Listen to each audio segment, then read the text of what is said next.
Alright, salam sejahtera dan salam Malaysia Madani. So, saya akan tunjukkan step demi step bagi langkah yang pertama untuk kita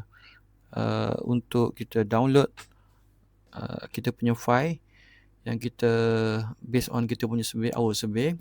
So, survey tu kita akan we can refer to our Google Forms, and from that Google Form we can download.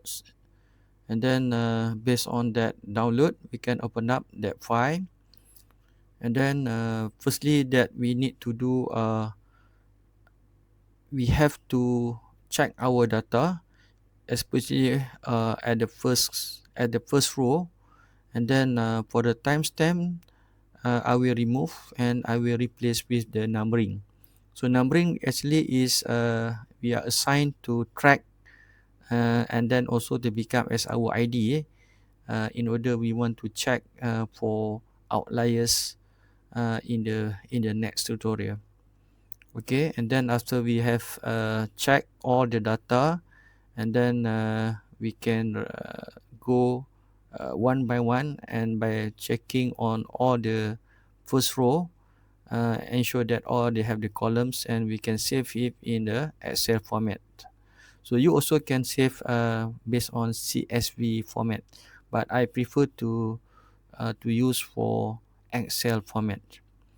Alright, after that we can open up SPSS, and then we can go to the data, or we can go to the Excel, import data from Excel, and then we can choose our file that we have transform or update for Excel format.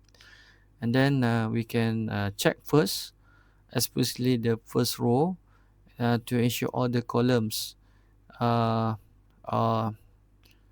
aligned with our Google Forms, and also based on our questionnaire. Alright, and then we can have to check on data view and also variable views.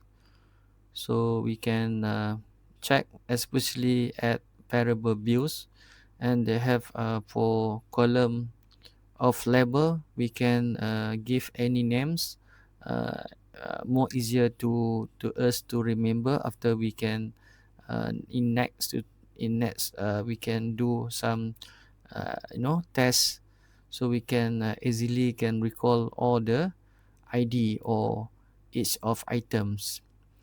Alright, so to make it short, I have already changed all these label, because this label was default default whatever we have put in our questionnaire after we have download from Google Forms, and all the label they by default they are following the question, the numbers or the item question that we have prepared in our questionnaire. And then I can remove it, and then I make it short.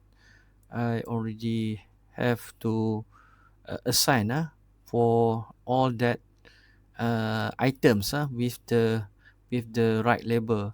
All the label was represent the IV and also the DV.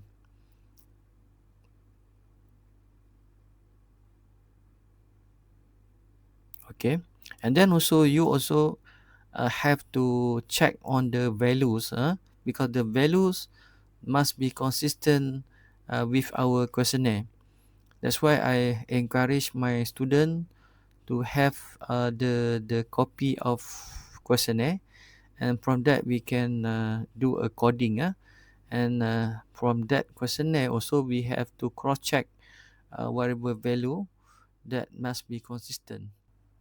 Thank you for watching my video, and don't forget to subscribe at Dr. Khairul channel.